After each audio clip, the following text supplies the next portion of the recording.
Prezados ouvintes, o Estado do Rio de Janeiro, além das inúmeras gestões corruptas e incompetentes dos últimos anos, sofre ainda com a injustiça tributária no que diz respeito à relação entre o imposto arrecadado e o que efetivamente fica no Estado, e também com repasses de royalties e participações especiais oriundos da exploração do petróleo e do gás em nosso território, aquém daquilo que deveríamos de fato receber.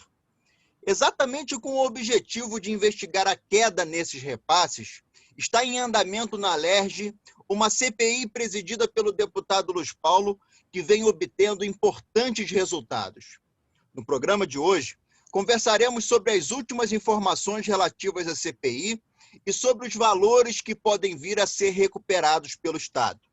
Meu nome é Ramon Melo e esse é o podcast RJ em Debate. Sejam todos muito bem-vindos ao nosso bate-papo dessa semana.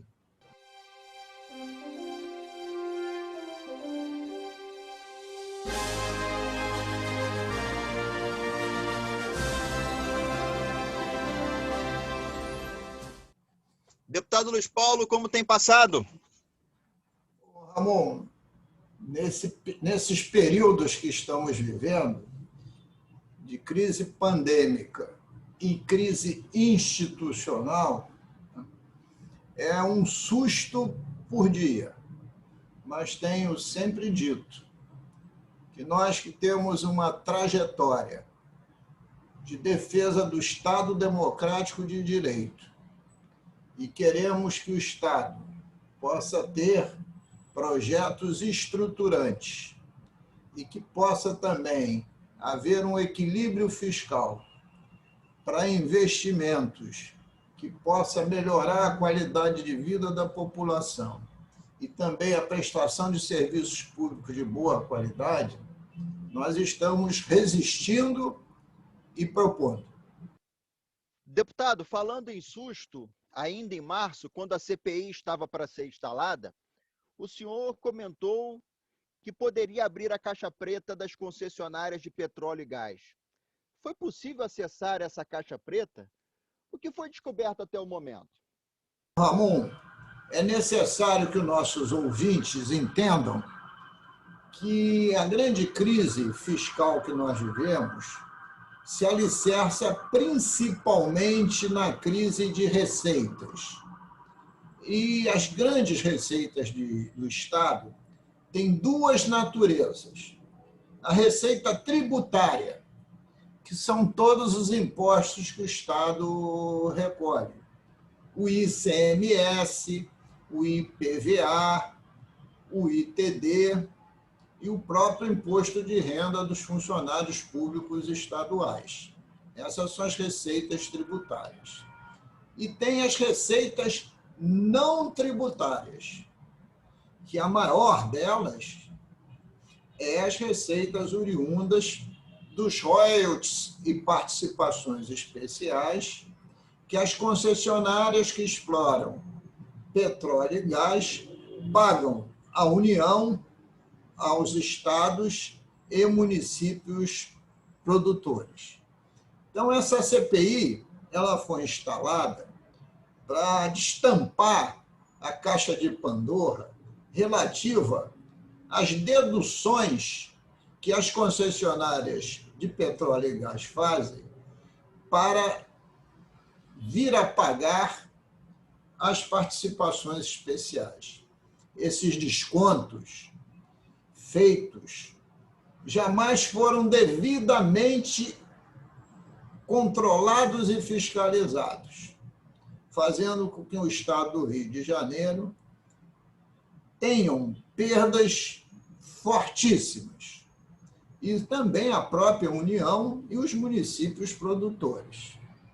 Então, a primeira questão que nós verificamos foi que quem regula esses descontos que as concessionárias fazem, principalmente a Petrobras, é a Agência Nacional de Petróleo, através de uma resolução 12 de 2014. E essa resolução é interpretada principalmente pela Petrobras de uma maneira sempre favorável à mesma, com evidente perdas do Estado. E quem devia fiscalizar, que era a Agência Nacional de Petróleo, para esse mundo de bilhões de reais que representam a exploração de petróleo e gás, tinham míseros 4 funcionários. E não se permitia ainda que os auditores fiscais da Secretaria de Fazenda pudessem acessar essas deduções. Ora, então, com isso, as perdas foram muito grandes. Então, a primeira questão foi cobrar da Agência Nacional de Petróleo que ela aumentasse o quadro de pessoal da mesma. E ela está agora solicitando um concurso público ao Ministério da Economia para a admissão de mais 100 funcionários. De outro lado, conseguimos fazer algo que se tentava há muitos anos. Foi fazer um convênio de cooperação entre a Agência Nacional de Petróleo e a Secretaria de Fazenda para que os auditores, juntos com a ANP, fiscalizem esses abatimentos, verifiquem na raiz se essas contas estão certas. Então, espera-se que, com isso, a receita de royalties de participação especial do Estado aumente. Aliás, só esse efeito já está surgindo algum movimento positivo nessa arrecadação.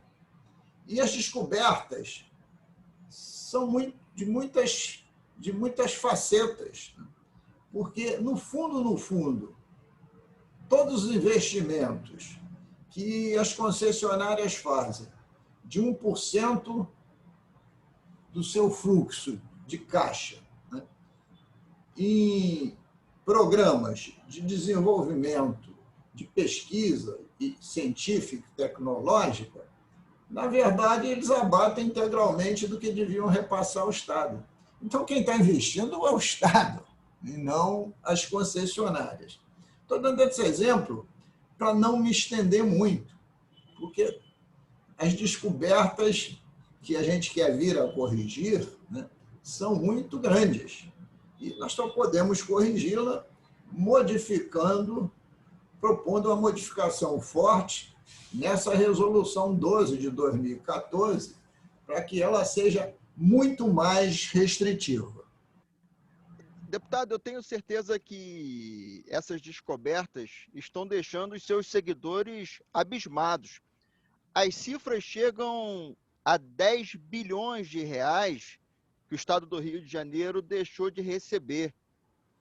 Confirma essa informação, deputado? E se confirmar, é possível recuperar esse dinheiro? Ô, Ramon, 10 bilhões de reais foi uma estimativa feita pela própria Secretaria de Fazenda nos últimos 10 anos de perdas somente de participações especiais. Se considerarmos que o Estado perdeu esses 10 bilhões, e o Estado ele tem 40% das participações especiais, 50% é a parte da União e 10% dos municípios produtores, na verdade, em 10 anos, esse montante atinge 26 bilhões de reais, ou seja, uma média de 2,6 bilhões por ano. Ora, com o exame e o acesso a todas essas deduções que a Fazenda fará nos últimos 10 anos, eu tenho muita esperança que a gente possa recuperar uma parcela significativa desses recursos. E é com esse objetivo que a CPI está trabalhando. E com um objetivo maior ainda, né? Não permitir mais que isso venha a ocorrer daqui para frente. E é função disso que a gente verifica porque as participações especiais são repassadas ao Estado a cada trimestre.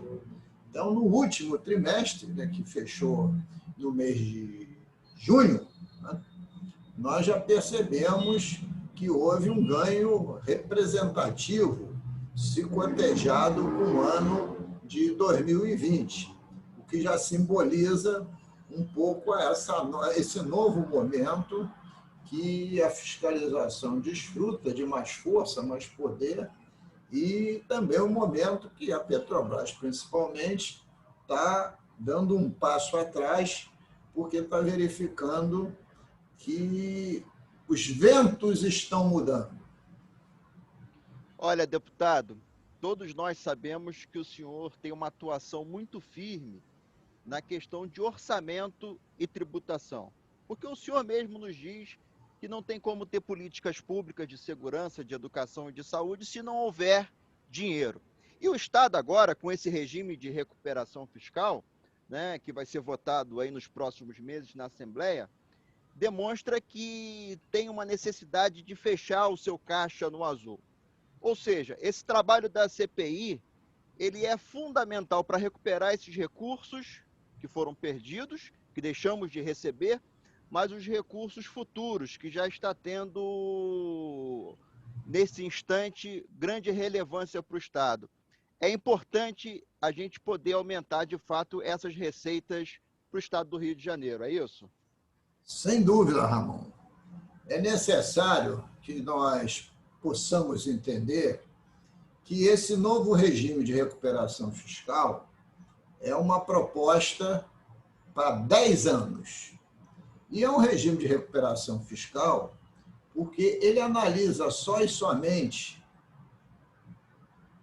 a contabilidade entre receita e despesa. E se dedica muito nas propostas transformadas em lei complementares do regime de reduzir despesa, principalmente sacrificando o funcionalismo público.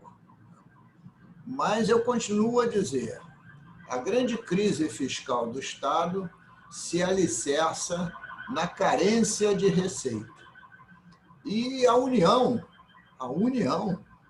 usurpa dinheiro do Estado de todas as formas. Você veja, na própria participação especial, quem produz o petróleo, basicamente 80% do óleo produzido no Brasil, estão aqui nas costas do Estado do Rio de Janeiro. E quem fica com 50% de tudo é a União. Além do mais, nós somos hoje, o Brasil, o maior exportador de petróleo, que é uma das nossas commodities que mais se exporta. E esse petróleo que é exportado, 80% sai do Rio de Janeiro. E por imposição de uma lei federal chamada Lei Candir, nós não podemos cobrar ICMS na exportação desse petróleo, o que vai gerar, só nesse ano 2020, uma perda de 8,6 bilhões de reais. Então, nós estamos trabalhando com isso tudo, né? Porque precisamos aumentar a receita e precisamos ser tratados, o Estado, com dignidade e com altivez. O Estado não quer esmola da União. O Estado quer que a União considere o Estado do Rio de Janeiro como, de fato, um ente federativo, né? E devolva ao Estado do Rio de Janeiro tudo aquilo que ela leva para o seu caixa. Então, eu acho que esta CPI tem tudo a ver com o regime de recuperação fiscal. Se você abrir o orçamento 2021, Ramon, a previsão de receitas de royalties de participação especial é de 13,6 bilhões em um ano de 2021. Nas minhas estimativas, possivelmente atingiremos 17,6 bilhões.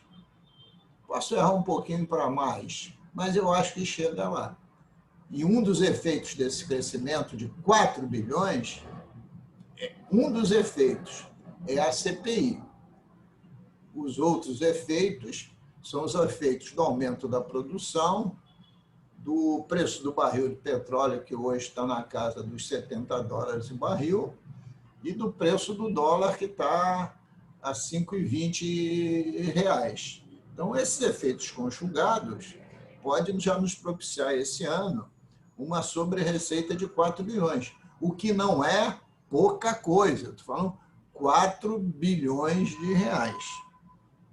Olha, deputado, essa CPI tem revelado informações importantes para a sociedade fluminense. E uma das questões que o senhor abordou, junto ao representante da Petrobras, foi sobre a política de preços praticada em relação ao gás natural. O que o senhor enxerga em relação a isso e qual foi o posicionamento da empresa, deputado? Ô Ramon, veja só. O estado do Rio de Janeiro é produtor aproximadamente de 65% do gás natural do Brasil inteiro. Então, somos um grande produtor de gás natural. E o preço final ao consumidor do gás natural, quer seja a indústria, quer seja ao cidadão, e até muitas vezes aos veículos via GNV, gás natural veicular, esse preço da molécula que é vendido é maior do que o gás que é comprado da Bolívia e que é distribuído para o estado de São Paulo, principalmente. Veja você, o gás que nós produzimos aqui é mais caro que o gás que vem da Bolívia. Além do mais, existe uma fórmula de reajustamento do preço do gás natural. E a Petrobras trata o gás natural como fosse uma commodity, isto é, como ela pudesse vender o gás no mercado internacional. Mas ela só vende para o mercado nacional e principalmente para o estado do Rio de Janeiro. E ela faz a correção dos preços pela variação do preço do barril do petróleo e pela variação do dólar. Então, o gás só faz subir, o que impede, né, que as indústrias o utilizem na escala que deveria, sobrecarrega a população que usa o gás natural, esvazia o bolso da população, principalmente nesse período pandêmico, e bota também o GNV no limite de quase o insuportável, né? Olha, então, nós precisamos ter uma política de preço de gás, né, para motivar o uso industrial e o uso residencial, né? E essa política de preço não pode ser da forma que está. Além do mais, metade do gás que nós extraímos no Rio de Janeiro, ele é reinjetado nos poços para tirar petróleo. É como eu estivesse trocando prata por ouro, quando, na verdade, eu tinha que ficar com a prata e com o ouro, com gás e o óleo, e não perder gás para tirar óleo.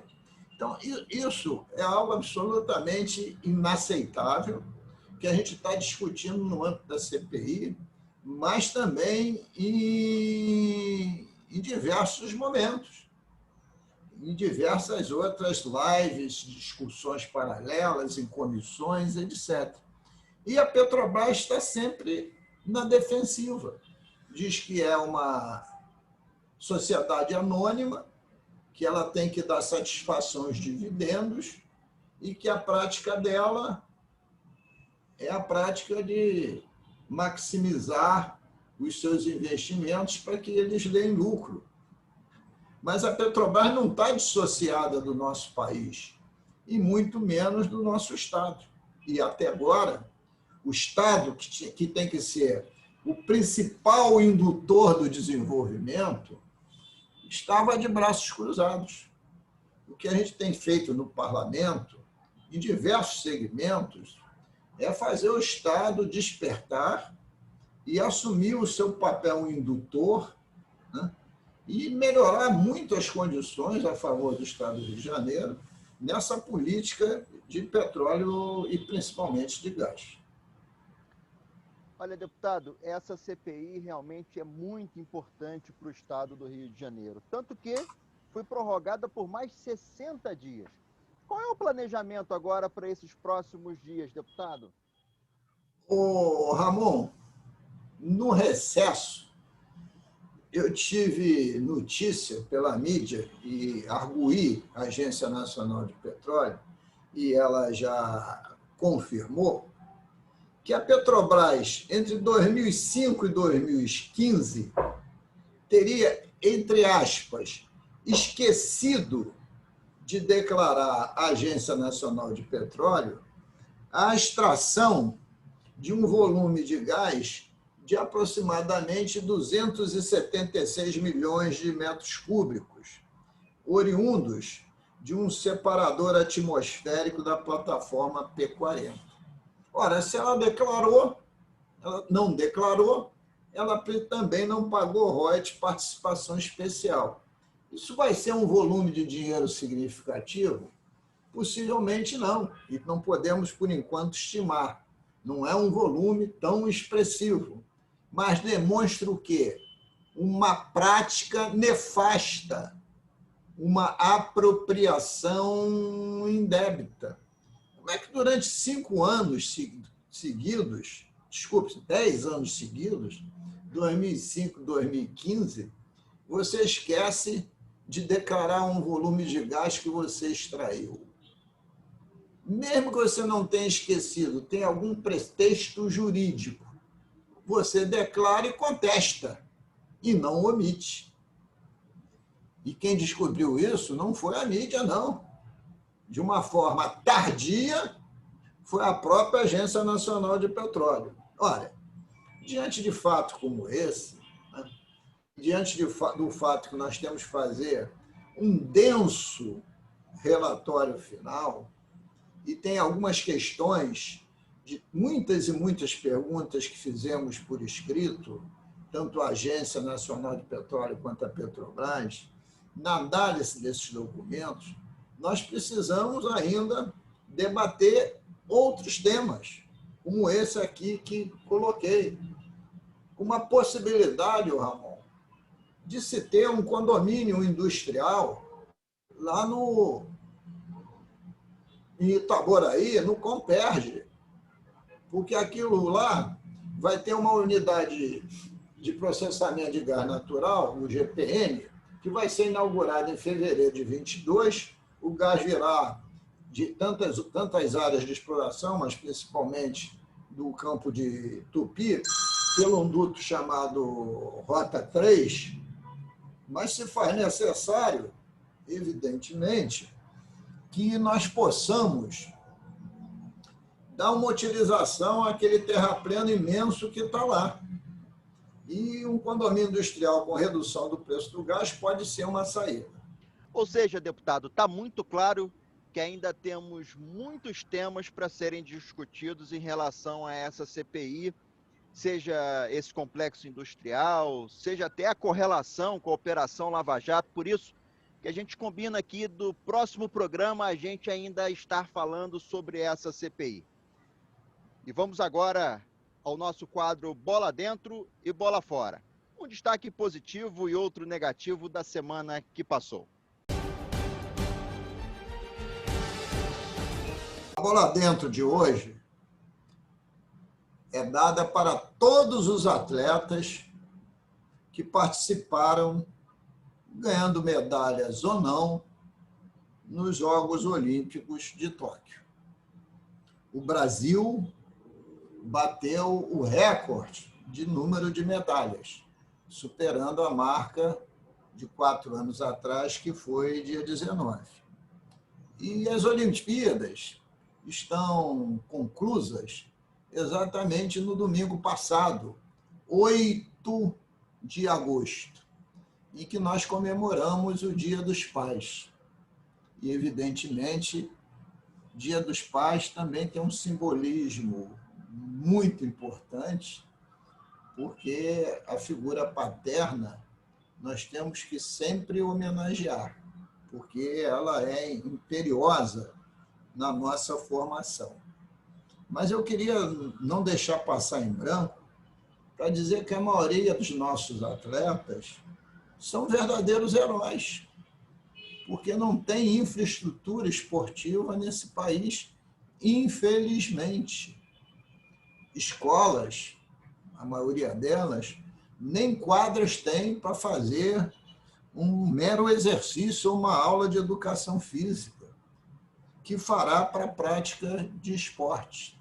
Eu mesmo fiz uma lei para que as passagens aéreas ganhas das milhas pelos funcionários públicos se revertessem a favor dos atletas olímpicos nas suas viagens.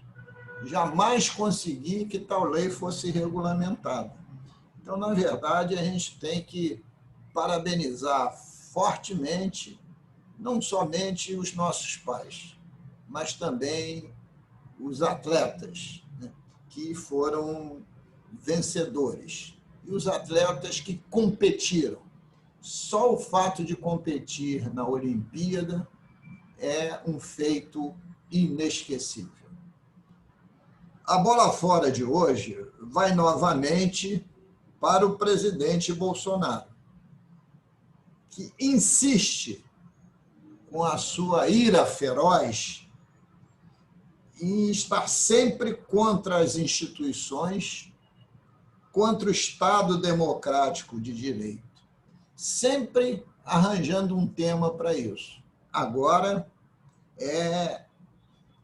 pegou como mote central a questão de exigir que nas próximas eleições tenha voto impresso, porque se não tiver, ele vai colocar em dúvidas o resultado do processo eleitoral. E também ameaçou ministro do Supremo, né, passando de todos os limites. E o Bolsonaro, né, todos sabem, que já foi defensor, lá na década de 90, do voto eletrônico, quando o voto era impresso e tinha desmandos e corrupção de voto à vontade.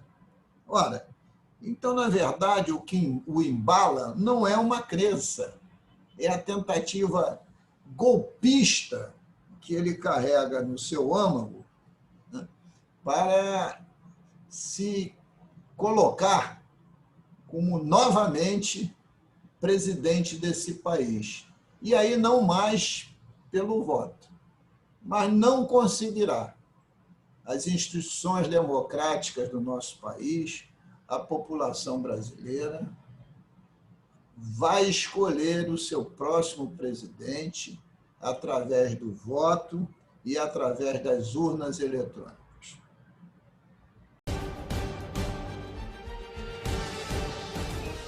Obrigado a todas e todos pela audiência e até a próxima semana.